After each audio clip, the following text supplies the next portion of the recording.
Bien, queridos amigos y hermanos, eh, estamos aquí, ya en nuestras paradas, ¿cierto? Durante la serie en la que estamos. Estamos ya en este interludio en el cual vamos a abordar el periodo intertestamentario, ¿ya? Por lo tanto, eh, tenemos que leer la página en blanco que está entre el Antiguo y el Nuevo Testamento, o al menos debería ser así, pero la idea, ¿cierto?, es poder acercarnos a la palabra de Dios con esto en mente, de que ya lo vamos a ir viendo, lo vamos a explicar de una forma eh, bastante profunda, a pesar de eh, los tiempos que podemos tener, o nuestra propia percepción del tiempo, pero sí vamos a tratar de dejar claro lo que el Señor muestra justamente con esa página en blanco, que para nosotros quedó así en las ediciones de nuestras Biblias, pero vamos a comprenderlo de una forma más histórica para tener una visión mejor de lo que viene después. Leamos ahí en el libro, en el Evangelio según San Marcos, en el capítulo 1. Vamos a leer del versículo 1 hasta el versículo 8. ¿Ya? Yo voy a leer acá en la versión que hemos estado usando, la nueva Biblia de las Américas. Dice así la palabra del Señor. Principio del Evangelio de Jesucristo, el Mesías, Hijo de Dios. Como está escrito en el profeta Isaías, he aquí, yo envío mi mensajero delante de ti, el cual preparará tu camino. Voz del que clama en el desierto, preparen el camino del Señor, hagan derechas sus sendas. Juan el Bautista apareció en el desierto predicando el bautismo de arrepentimiento para el perdón de pecados. Acudía a él toda la región de Judea y toda la gente de Jerusalén, y confesando sus pecados eran bautizados por él en el río Jordán. Juan estaba vestido de pelo de camello, tenía un cinto de cuero en la cintura y comía langostas y miel silvestre. Y predicaba diciendo, tras mí viene uno que es más poderoso que yo, a quien no soy digno de inclinarme y desatar la correa de sus sandalias. Yo los bauticé a ustedes con agua, pero él los bautizará con el Espíritu Santo. Ok, nosotros acá nuevamente estamos frente a lo que puede ser o podría ser considerado como un salto narrativo bastante grande. ¿Ya? Pasamos de la elección del pueblo de Dios, allí en el llamado de Dios a Abraham, y venimos a caer ahora en la predicación de Juan el Bautista. Ahora, no es que no nos interese el desarrollo de la historia allí en el Antiguo Testamento, sino que en esta serie nuestro foco está justamente en la triada creación, caída, redención. ¿Ya? Y por lo tanto, eso nos va a permitir en el desarrollo, o nos ha ido permitiendo en el desarrollo, el poder encontrar, como dice ahí, nuestro lugar dentro de la historia bíblica. ¿Ya? Entonces, no obstante de aquello, tenemos que ver un poco qué es lo que ocurrió, ¿cierto?, entre Abraham y la predicación de Juan el Bautista. Básicamente, las principales líneas de la narrativa bíblica que están establecidas en el Antiguo Testamento, y eso en base a una serie de estudios que se han hecho de toda la Escritura, justamente se refieren al llamado de Israel, lo vimos en la predicación anterior, cómo Dios llama a su pueblo a través de Abraham, Isaac, Isaac, Jacob, Jacob las 12 tribus, y de donde viene finalmente nuestro Señor Jesucristo. Entonces, Dios llama a su pueblo, pero también llama a su rey, ¿ya? No nos olvidemos de que en el poco andar del pueblo, ¿ya?, que estaba siendo gobernado de una forma diferente, hay un rey, viene un rey, se establece el reino de Israel, aparece el nombre de David, hay una promesa profética sobre David y sobre su casa, de quien vendría, ¿cierto?, el Mesías esperado, y todo esto para poder, Dios llamando a su pueblo, llamando a este rey, era justamente para poder cumplir con la comisión dada por Dios a Adán, y en este caso era poder reinar sobre la tierra que desde la promesa de la venida del Mesías era ya una tierra que iba a comenzar a ser renovada. No sé si ustedes recuerdan que yo decía en una de las predicaciones de las primeras que el hecho de que Dios haya cerrado el jardín podríamos nosotros decir que fue una especie de cierre temporal, ¿cierto? Para poder restaurar todas las cosas. Pero comienza justamente allí la restauración desde el momento en que los rebeldes son echados del lugar para que no sigan destruyendo lo que Dios había creado. Y comienza desde ahí entonces esta renovación, ¿ya?, de todas las cosas. Y obviamente esta renovación en la elección del pueblo tiene un significado eh, o tiene la forma Dios de poder comenzar a revelar este plan de restauración de todas las cosas. Sin embargo, nosotros vemos en el Antiguo Testamento que el pueblo de Dios no cumple con esa comisión, ¿ya? Y lo hace mal reiteradas veces. O sea, si nosotros podemos decir de qué se trata el Antiguo Testamento, de cómo el pueblo de Dios no hizo lo que Dios les dijo que tenían que hacer. Ahora, como consecuencia de eso, y por causa del pacto, no nos olvidemos nunca de la relación pacto o de la relación pactual de Dios, donde en el pacto siempre hay, por un lado, bendición en la obediencia y castigo por la desobediencia. Y en este caso, la consecuencia de ese no cumplimiento de la comisión dada al pueblo de Dios, Israel entonces sufre juicio en forma de exilio, ¿ya? Dios siempre va permitiendo que su pueblo sea capturado por otros pueblos y a su vez ellos son también deportados hacia otros lugares. Entonces, este modelo de renovación y fracaso es muy interesante porque se va transformando en una tipología de un gobierno escatológico, de un gobierno que vendría, ¿ya? Y ese gobierno sería verdadero, definitivo y eterno. Entonces, todos estos errores, ¿ya? Mucha gente dice, no, pero Dios se equivocó porque el pueblo nunca logró hacerlo de verdad. Cuando uno lee la Biblia desde la perspectiva de quien la está escribiendo, que detrás de todos los escritores es Dios mismo, nosotros vemos de que existe aquí la estructuración de una tipología de un gobierno escatológico, verdadero, real y futuro que estaba siendo prometido. O sea, inevitablemente ese reino iba a venir, ¿ya? Pero no era el tiempo todavía, no nos olvidemos lo que se establece respecto del tiempo, ¿ya? Sobre todo cuando viene Jesucristo, aparece Jesucristo en escena, los evangelios mencionan de que cuando se cumplió el tiempo, ¿ya? Entonces ese tiempo tenía que pasar, no había forma de acortar el tiempo ni de extender el tiempo.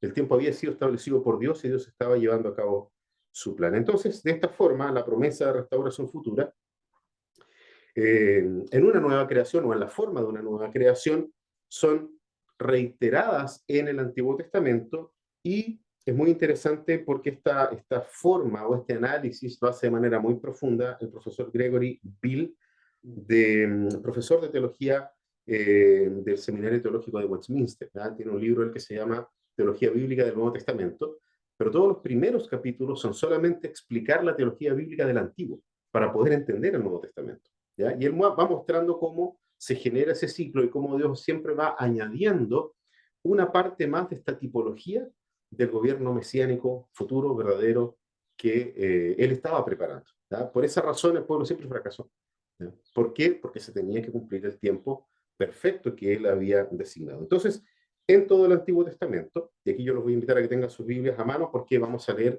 algunos versículos, pero en el Antiguo Testamento es interesante cómo el desierto, ¿ya?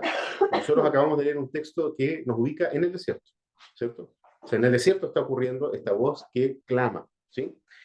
Y es muy interesante porque en el Antiguo Testamento el desierto siempre fue un lugar de tentación por un lugar y un lugar también de oportunidades para el pueblo de Dios.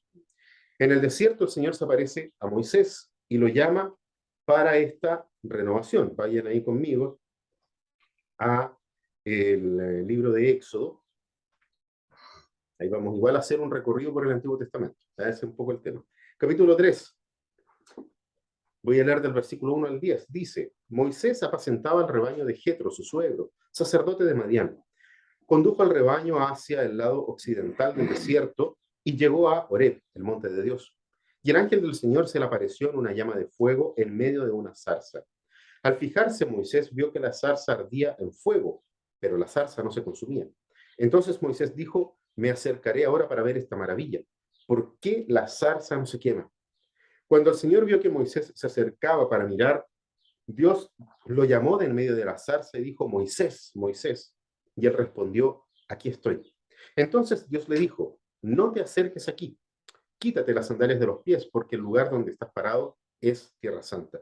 Y añadió, yo soy el Dios de tu padre, el Dios de Abraham, el Dios de Isaac y el Dios de Jacob. Entonces Moisés se cubrió el rostro porque tenía temor de mirar a Dios. Y el Señor dijo, ciertamente he visto la aflicción de mi pueblo que está en Egipto, y he escuchado su clamor a causa de sus capataces, puesto que estoy consciente de sus sufrimientos.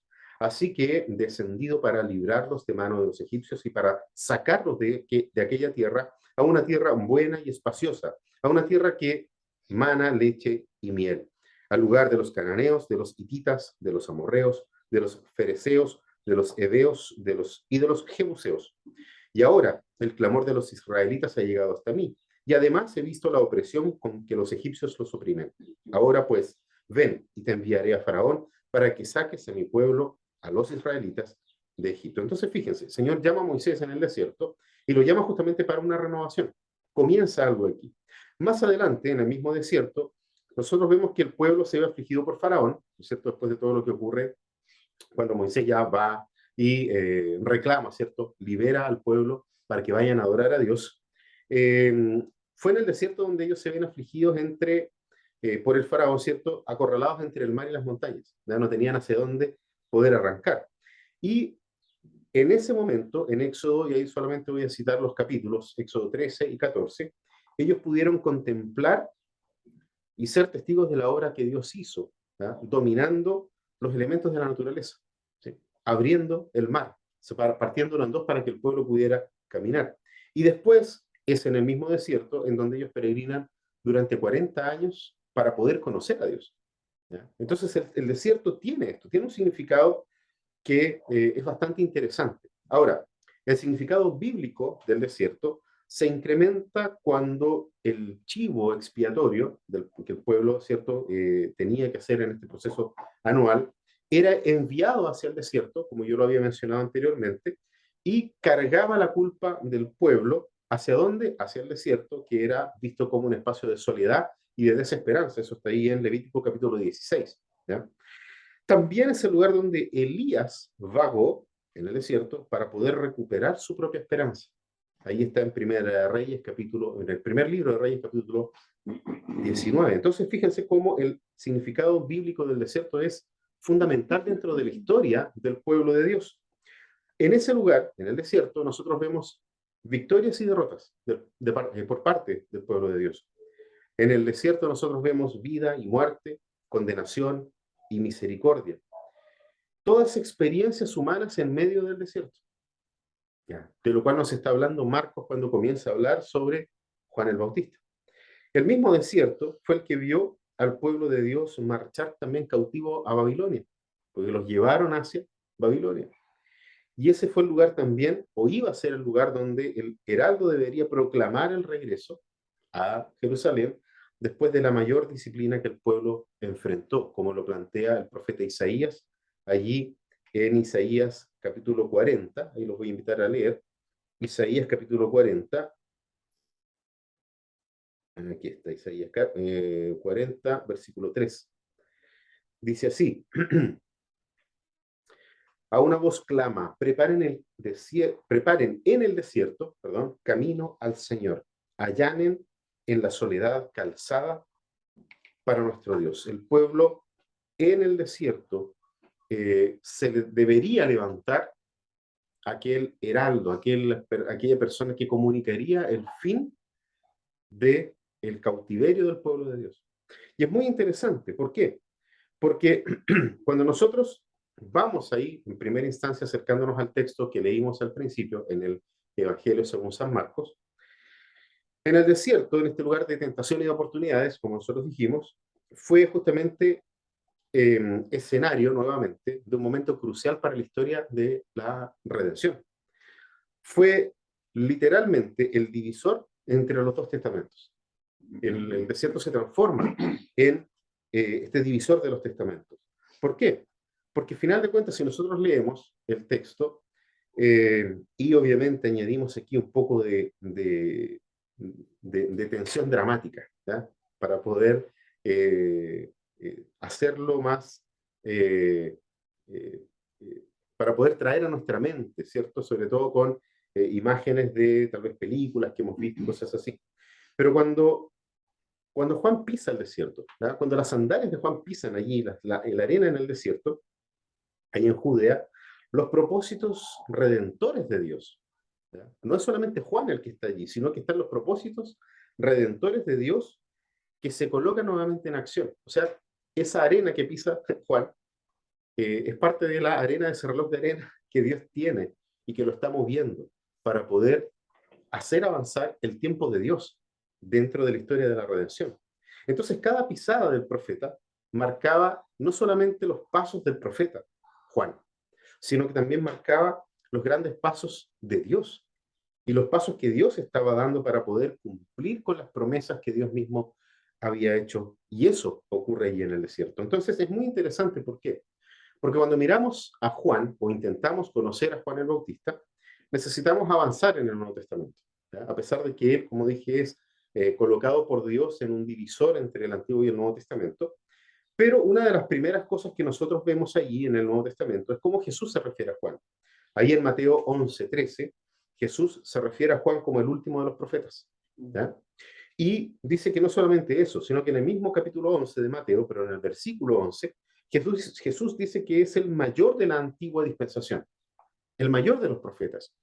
Ahora, esto no se debe solamente por el carácter único de Juan, ¿ya? Los que han visto la serie Los Elegidos, ¿cierto? De Chosen, ven de que Juan es bastante particular la forma en que él es, ¿no? El personaje que crearon para poder explicar esto, pero no es solamente por eso, por ese carácter único de Juan, ni tampoco por la fuerza de la proclamación de Juan, que incomodó a las personas, y no solamente a cualquier persona, sino que también a los poderosos de ese tiempo, ¿ya? Fue una persona que realmente vino a desarticular muchas cosas, sino que, según lo que vemos en la Biblia, fue por la posición que Juan tuvo en la historia de la redención. Eso hace de Juan el mayor profeta de todos los tiempos. Es justamente por el lugar en que Dios permite que Juan desarrolle su trabajo profético. Fíjense que es nada menos que el surgimiento del último mayor profeta en el desierto. ¿Ya? Nuevamente vemos el tema en el desierto. Y obviamente significa que esta rueda, ¿ya? Iba a dar otra vuelta para poder acercarse al momento histórico de la venida del Mesías, de la venida del Rey, que lo vamos a ver la próxima semana. Y obviamente esa promesa de la venida del Rey marcaba el inicio de un nuevo tiempo escatológico. Y esa era una expectativa muy grande que tenía el pueblo de Israel. Entonces, fíjense, la profecía estaba muerta, pero sin embargo, la profecía acaba de resucitar. La profecía estuvo 400 años muerta y acaba de resucitar en este hombre llamado Juan. Ahora, ¿cuál era el clima religioso? Eso también es importante para entender la predicación de Juan el Bautista. Comprender esta parte de la Biblia, ¿cierto? La parte intertestamentaria, que, como decíamos al principio, es una hoja en blanco para nosotros, pero muchas cosas pasaron en esa hoja en blanco. Y eso es fundamental para que nosotros podamos entender el Nuevo Testamento. Hay un teólogo llamado Eldon Ladd que escribe un libro titulado La Teología del Nuevo Testamento, y él dice lo siguiente, aquí lo voy a citar de manera directa. Eldon Ladd dice, el significado del ministerio de Juan el Bautista solamente puede ser apreciado a partir de un análisis del panorama histórico de su momento. Durante siglos, la voz de la profecía se mantuvo en silencio. Dios ya no habla directamente por voz humana a fin de declarar su voluntad a su pueblo, de interpretar la razón de la opresión de los gentiles sobre Israel, de condenar sus pecados, de clamar por un arrepentimiento nacional o de reafirmar el juicio y liberación cuando el pueblo atendiera a su voz. Entonces, la información que nosotros tenemos sobre este periodo en la Biblia es escasa o hay que saber buscarla. Pero nosotros sí tenemos libros deuterocanónicos, como el libro de Macabeos, en donde tenemos harta información de ese periodo, del periodo intertestamentario. ¿Por qué? Porque justamente nos describe la revolución macabea en contra de la dominación extranjera en ese tiempo, que realmente fue bien compleja. También hay un historiador judío que nace, ¿cierto?, en este periodo, en el siglo I, llamado Flavio Josefo. Y él también hace una investigación sobre el tiempo antes de la venida del Mesías, antes de la venida de Jesucristo. Y es muy interesante porque Flavio Josefo se apoya en varias obras rabínicas para poder escribir sobre esto y algunas otras escritos pseudoepígrafos que existían en ese tiempo y que era bastante común, ¿ya? Que personas escribieran sobre los hechos que estaban sucediendo en sus momentos. Eran una especie de cronistas, las personas que también escribían este tipo de documentos. Ahora, ¿cuál fue la gota que rebalsó el vaso como para que eh, se permita, ¿cierto?, el levantamiento macabeo, ¿ya? Y eso fue bastante fuerte para los israelitas. ¿Por qué? Un, eh, un emperador, ¿ya?, llamado Antíoco Epifanio, en su intento de helenizar a los judíos, ¿ya? Antíoco Epifanio, en su intento de poder helenizar a los judíos, sacrificó un cerdo en el lugar santísimo del templo. ¿Ya? O sea, fíjense la ofensa para el pueblo de Dios, sacrificar un animal inmundo, según la ley, en el lugar santísimo. ¿Ya? Y tomó el templo de Jerusalén y lo consagró a Zeus.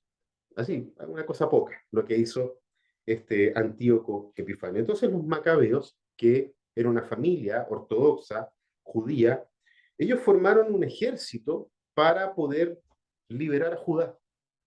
¿En qué o con qué fin? Con el fin de poder volver a obtener el templo, porque ellos sabían que la presencia de Dios se manifestaba dentro del templo. Esto ocurre después de la reconstrucción de Nehemías y de la reestructuración religiosa que logró también Esdras. Ya estamos hablando de ese periodo.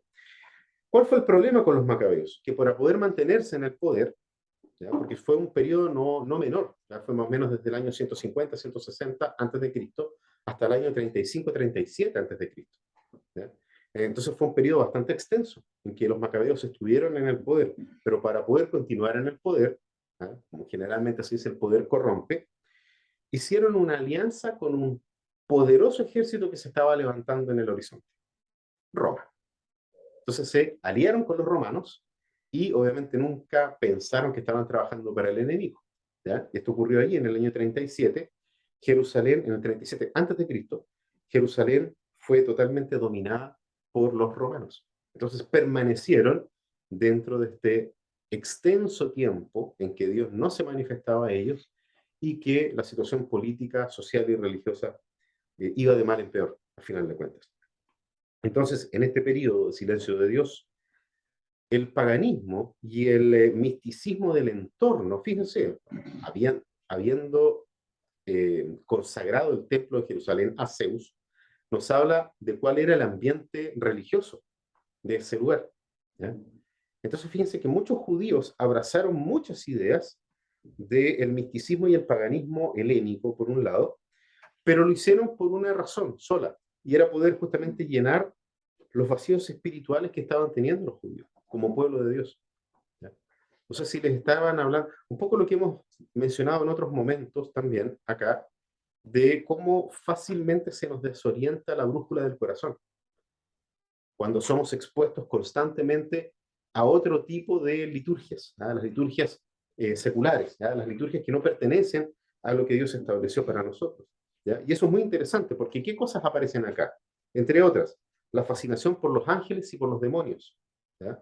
No era extraño para el pueblo de Israel, pero no era el foco, nunca fue el foco.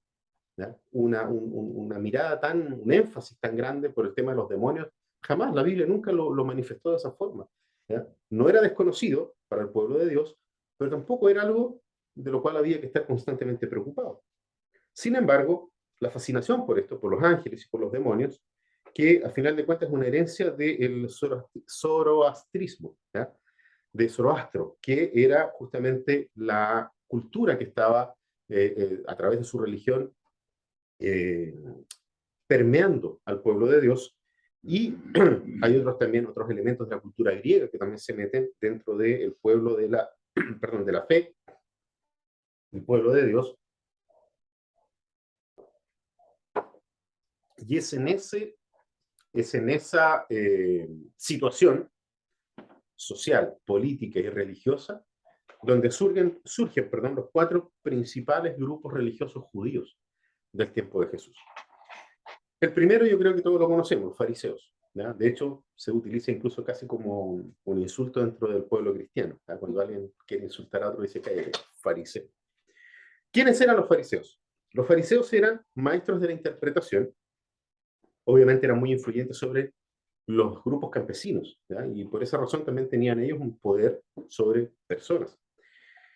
Claramente nosotros sabemos de que ellos enfatizaban la absoluta obediencia a la ley de Dios, pero sin embargo, al poco tiempo de insistir en esto, ellos fueron siendo bastante selectivos en cuanto a los ritos de purificación. Y obviamente se tornó a través de eso más importante el rito y la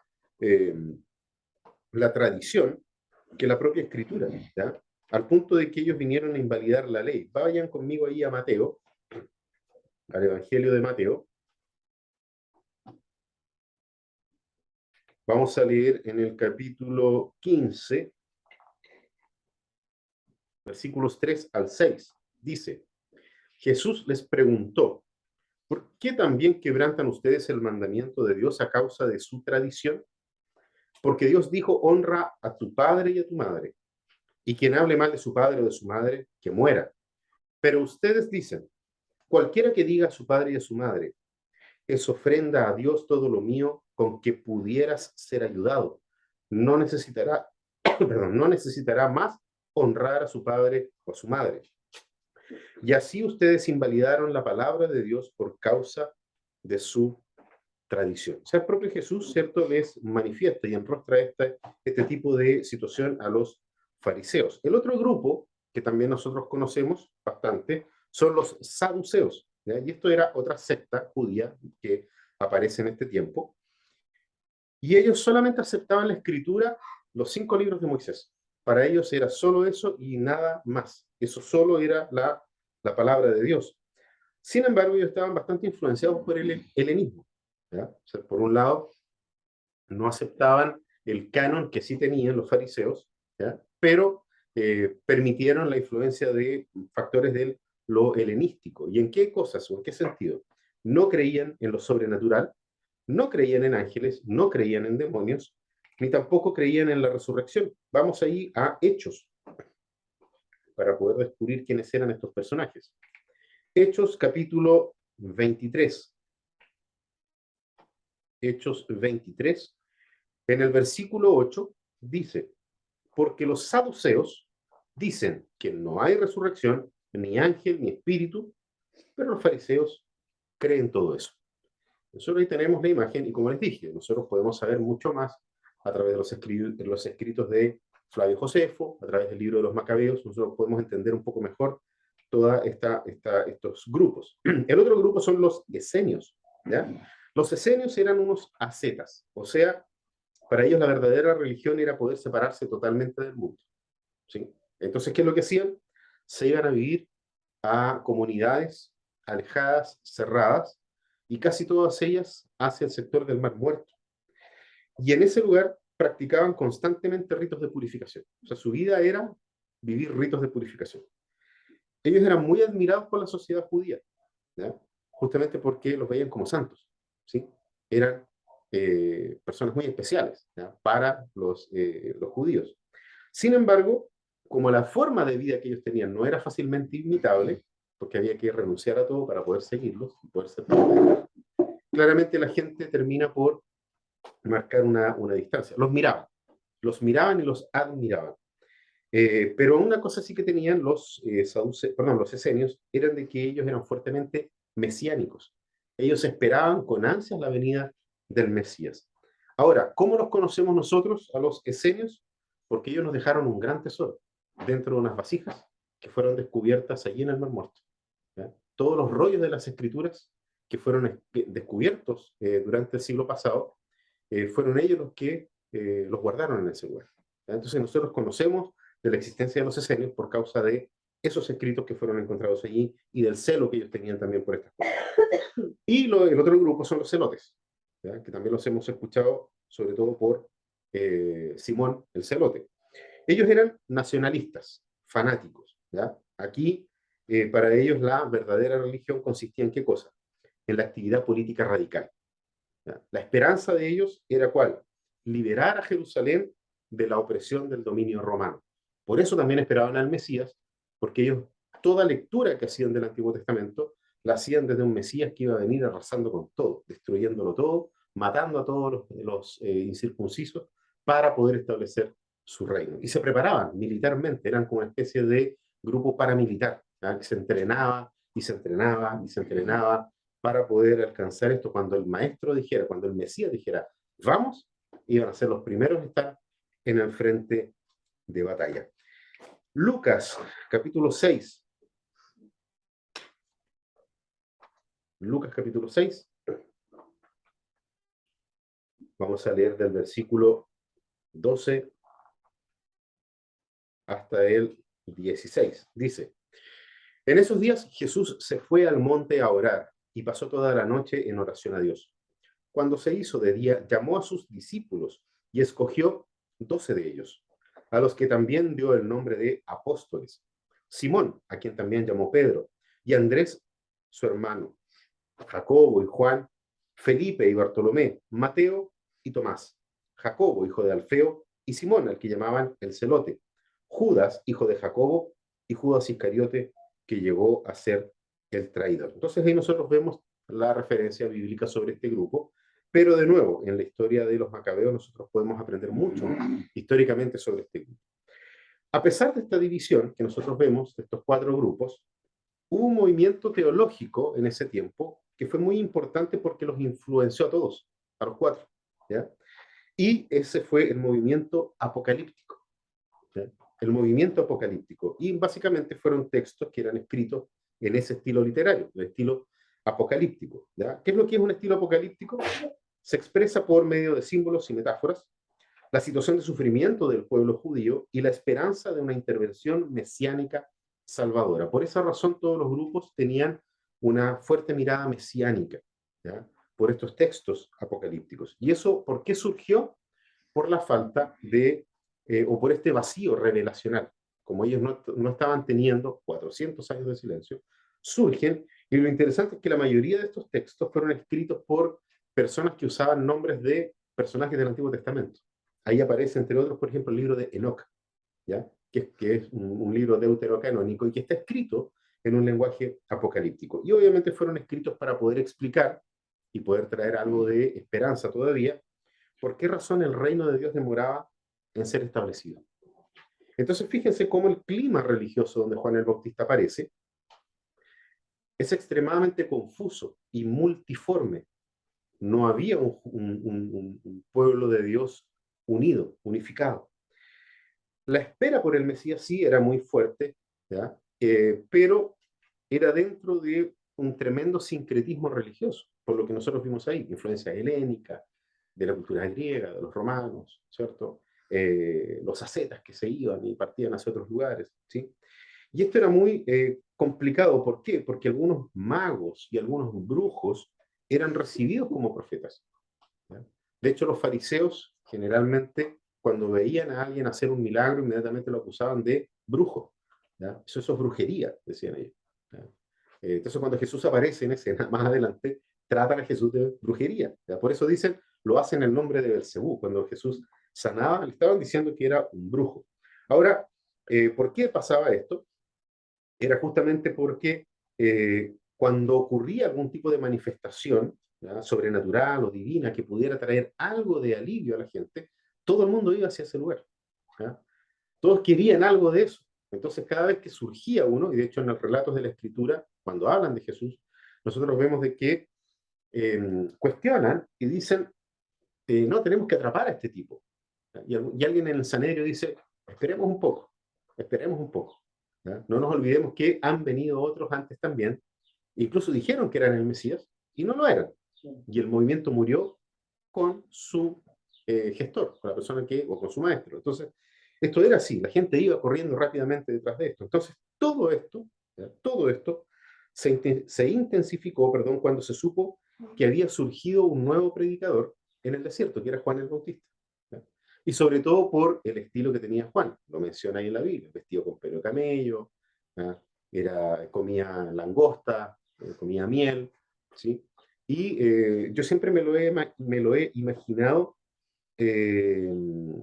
como una especie de loco, así como chascón, el pelo bien escarmenado, como que no se preocupaba mucho de él, ¿ya? Con los ojos medio desorbitados, así tratando ciertamente tiene que haber sido muy delgado, ¿ya? Si esa era su alimentación, tal vez un poquitito más variada, no estamos hablando de alguien que comía muchas cosas, tal vez viajando de un lugar a otro justamente para escapar de estos grupos. Juan tiene que haberse estado moviendo constantemente, entonces caminar en el desierto, el calor, en fin, tiene que haber sido, siempre me lo imagino así a Juan el Bautista. Pero ¿qué es lo que nos dice el texto que nosotros leímos hoy día? Si nosotros nos volvemos a mirar ahí en Marcos, Marcos nos muestra a Juan como el cumplimiento de la profecía, ¿ya? Fíjense ahí en el versículo 2, dice como está escrito en el profeta Isaías. O sea, Marcos inmediatamente relaciona a Juan el Bautista con un cumplimiento profético. Ahora, ¿quién nos da más información sobre esto? Es Lucas, ¿ya? Dice que Juan vivió en el desierto hasta el día en que apareció delante de las personas. Vamos ahí a Lucas, capítulo 1. Lucas 1, versículo 80, ¿ya? Dice, y el niño, aquí está hablando de Juan el Bautista, y el niño crecía y se fortalecía en espíritu, y vivió en lugares y vivió en lugares desiertos hasta el día en que apareció en público a Israel. ¿Ya? Lucas nos entrega también esa información, y es probable que allí en el desierto Juan haya tenido contacto con los esenios. No nos olvidemos que los esenios se iban a vivir a este tipo de lugares. Sin embargo, rápidamente queda de manifiesto que el ministerio de Juan era totalmente diferente al ministerio de los esenios, ¿ya? Y esto aparece también aquí en Lucas capítulo 2, perdón, Lucas capítulo 3, versículo 2. Dice, eh, durante el sumo sacerdocio de Anás y Caifás, fíjense lo que dice, vino la palabra de Dios a Juan, hijo de Zacarías, en el desierto. La fórmula que usa Lucas es la fórmula con la que aparece el llamado profético en el Antiguo Testamento. Vino palabra de Dios sobre tal persona. Y eso lo coloca Lucas acá, por lo tanto Lucas lo que está haciendo acá es colocar totalmente fuera de los esenios a Juan el Bautista. Y obviamente declara que Juan era la propia voz de Dios. Lo que Juan estaba hablando era la propia voz de Dios. Entonces fijémonos acá, son 400 años de silencio, donde luego de eso la palabra profética de Dios estaba regresando a ser audible para la humanidad. En Lucas también, que nos ayuda a comprender esto, en Lucas capítulo 3, versículo 3 dice, y él fue por toda la región contigua al Jordán, predicando un bautismo de arrepentimiento para el perdón de los pecados. O sea, era un llamado al arrepentimiento, que también lo hacía diferente a los otros predicadores que estaban también compitiendo con él en ese tiempo. Y en los versículos 11 al 14 del mismo capítulo 3 dice así, porque claro, Lucas habla sobre que la gente necesitaba un cambio de vida, ¿ya? Eso también era algo bien interesante en la predicación de Lucas. Dice, respondiendo él les decía, el que tiene 2 túnicas, comparta con el que no tiene, y el que tiene que comer, haga lo mismo. Vinieron también unos recaudadores de impuestos para ser bautizados y le dijeron, maestro, ¿qué haremos? Entonces él le respondió, no exijáis más de lo que, de lo que os he ordenado. También algunos soldados le preguntaban diciendo, ¿y nosotros qué haremos? Y él les dijo, a nadie extorsionéis ni a nadie acuséis falsamente y contentaos con vuestro salario, ¿ya? Cambio de vida, ¿ya? Un cambio real en la vida de las personas. Ese era el llamado que hacía constantemente Juan el Bautista. Y obviamente este mensaje atrajo por un lado, pero por otro lado también repelió. Hubo gente que no quería escuchar. Entonces, Juan el Bautista llamó al pueblo de Dios a un verdadero retorno a Dios, por un lado, así como lo hicieron los profetas en el Antiguo Testamento. O sea, teníamos todas las señales de que evidentemente Juan era el profeta de Dios. Pero también había algo nuevo. en la predicación de Juan el Bautista, algo que indicaba un futuro de nuevas transformaciones, un futuro de transformaciones que iban a ser profundas, ¿ya? La gente estaba esperando esto. No nos olvidemos que estaban todos esperando al Mesías venidero. Entonces, el movimiento apocalíptico del que yo hablé hace un rato atrás es el movimiento que había justamente infundido esta esperanza en las personas, ¿ya? Y todo esto, obviamente, fue despertando mucho más las expectativas de la gente. O sea, cuando ven la predicación de Juan, más se despertaron las ideas de que Juan podía ser el Mesías, ¿ya? O sea, la forma en que lo hace, el llamado, disruptivo totalmente, era alguien a que había que escuchar, ¿sí? ¿Y qué es lo que ocurre? Todos tenían a Juan como profeta, eso ya era un hecho, y ahora querían verse que él era el Mesías, ¿ya? Pero vamos ahí a Lucas 3:15. Dice así: como el pueblo estaba en la expectativa y todos se preguntaban en sus corazones acerca de Juan, si no sería él el Cristo. ¿Ya? Esto está también ahí relatado por Lucas, que no nos olvidemos que Lucas hace una investigación profunda y acuciosa sobre los hechos que ocurrieron para la venida de Jesús. Y es muy interesante porque en Juan 1, del 19 al 23, nosotros vemos que Juan se identifica con Isaías, ¿cierto? De quien había anunciado la liberación del pueblo de Dios. Eso está ahí en Isaías 40. Vamos allá a Isaías 40, por favor. ¿Ya? Isaías 40, del 1 al 5, dice así: consolad, consolad a mi pueblo, dice vuestro Dios. Hablad al corazón de Jerusalén y decidle a voces que su lucha ha terminado, que su iniquidad ha sido quitada, que ha recibido de la mano del Señor el doble por todos sus pecados. Una voz clama: preparad en el desierto camino al Señor. Allanad en la soledad calzada para nuestro Dios. Todo valle sea elevado y bajado todo monte y collado.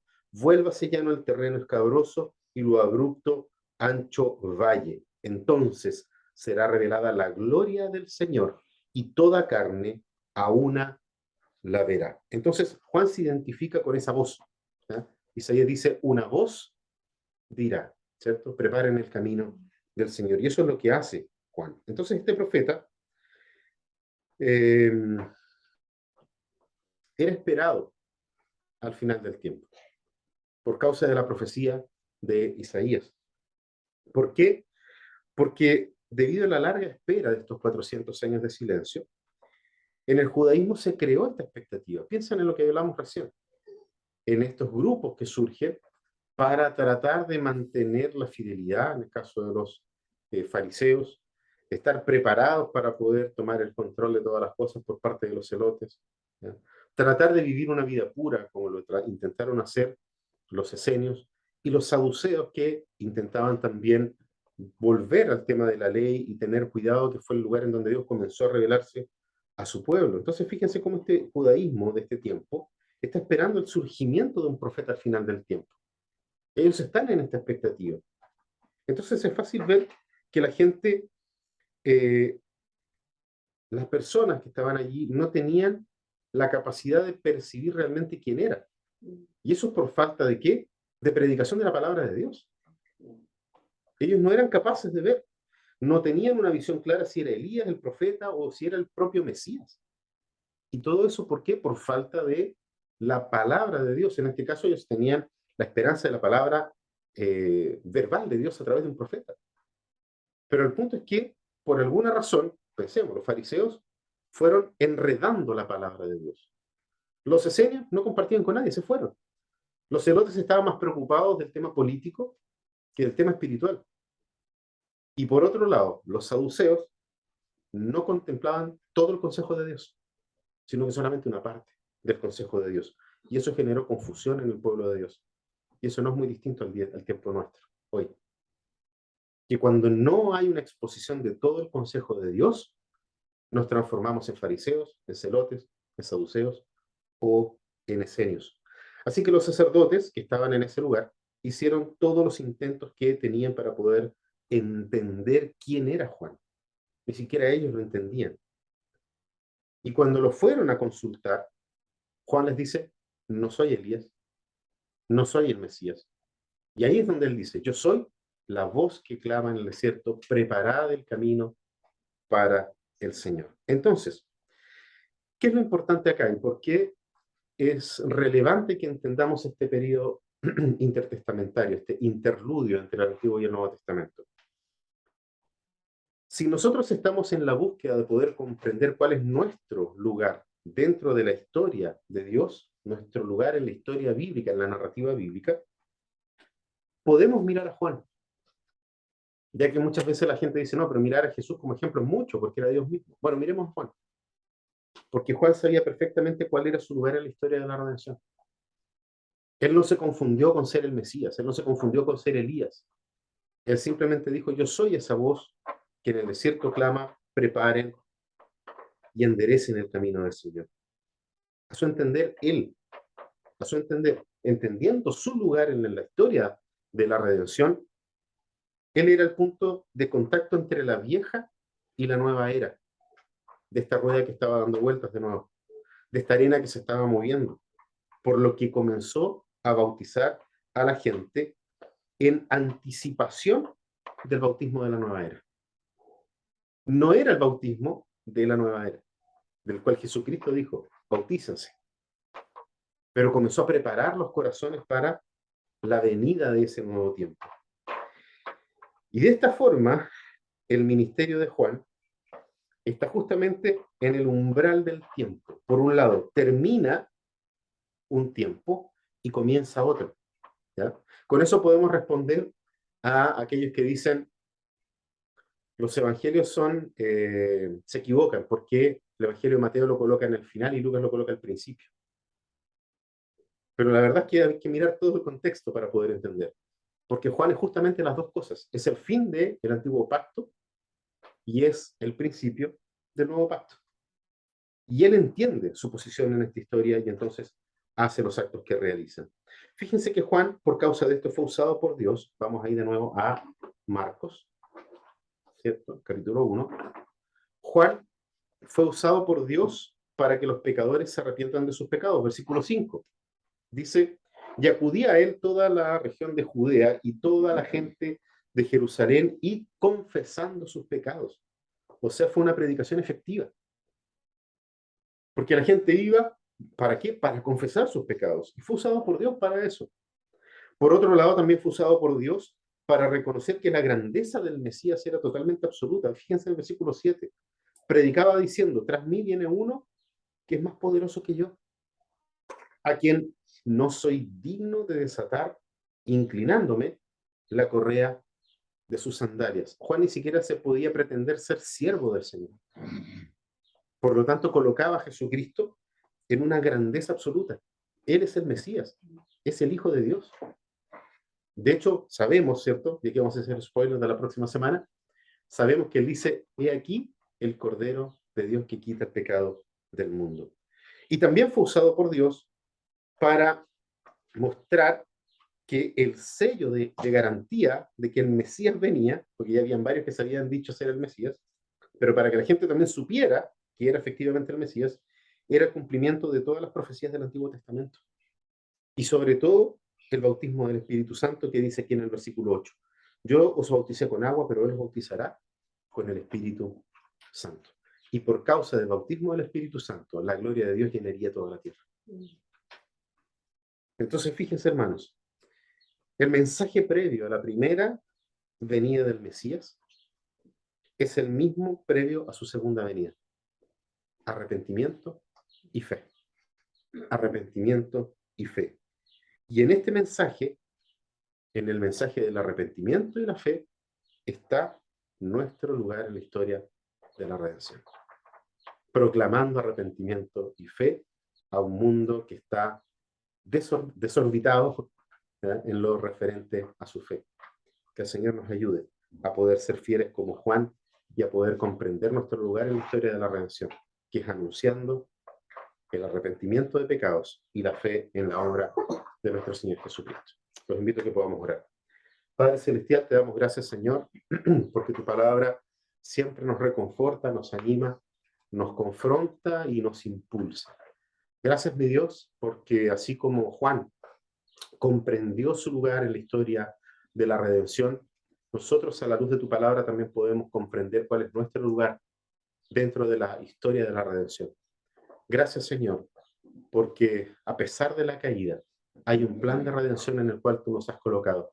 Y te rogamos, Señor, que podamos nosotros ser fieles a ti en este caminar, para que podamos, así como Juan, continuar proclamando a este mundo que tanto lo necesita. Arrepiéntanse y crean en el Señor Jesucristo. Oramos en los méritos de Jesucristo nuestro Señor. Amén. Amén.